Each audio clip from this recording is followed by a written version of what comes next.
चित्रलेखा समूहाची स्थापना करणारे वजू कोटक यांचे विचार चित्रलेखामधूनच प्रभात पुष्प नावाच्या सदरातनं यायचे.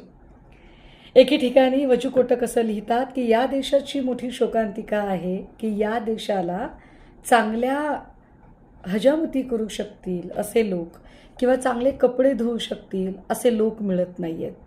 कुठे गेले ते?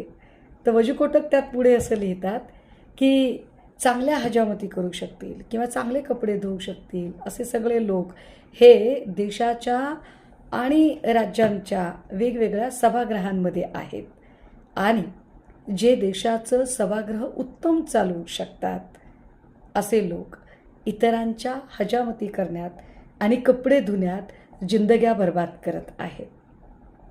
हे सगळं आत्ता आठवण्याचं कारण असं की ज्या पद्धतीचं वातावरण एकूण चालू आहे, विशेषतः आज राज्यामध्ये इयत्ता 12वीच्या विद्यार्थ्यांचा निकाल लागला आणि उद्या 3 तारखेला म्हणजे बघा 2 तारखेला निकाल लागला आहे आणि 3 तारखेला संपूर्ण देशातल्या विद्यार्थ्यांची नीटची परीक्षा आहे.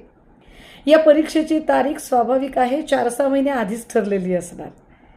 आता 4-6 महिने जर परीक्षेची तारीख आधी ठरलेली आहे आणि देशातल्या विविध राज्यातल्या विद्यार्थ्यांच्या 12वीच्या परीक्षांचे निकाल हे आधीच आलेले आहेत, तर नेमका महाराष्ट्रातल्या परीक्षेच्या निकालाला उशीर का लागला? 2 तारखेला निकाल आणि 3 तारखेला परीक्षा. मुलांनी तयारी कधी करायची? या सगळ्यांमध्ये मुलांचं नुकसान झालं तर त्याला जबाबदार कोण? शिक्षण मंत्री दादा भुसे, उच्च शिक्षण मंत्री चंद्रकांत पाटील, हे सगळे मंडळी याचं उत्तर देऊ शकतील का? कारण या महत्त्वाच्या मुद्द्यांवर सत्ताधाऱ्यांना विचार करायला वेळ नाही आणि या मुद्द्यांवर त्यांना घेरलं पाहिजे हा विचार इतर लोकप्रतिनिधींच्या जाणीवेत नेणीवेत नाही. आमची अडचण तिथे खरी आहे की त्यांना प्रश्न कोण विचारणार? कारण सगळे राजकारणी हे हिरवा भगवा हिंदू मुस्लिम जात धर्म या सगळ्यांमध्ये अडकलेले आहेत. त्यामुळे मुलांचं शिक्षण, इथल्या नागरिकांचं आरोग्य, महिला आणि मुलींची सुरक्षितता या प्रश्नांवर बोलायला ना सत्ताधाऱ्यांना वेळ आहे ना प्रश्न विचारायला इतर सदस्यांना वेळ आहे.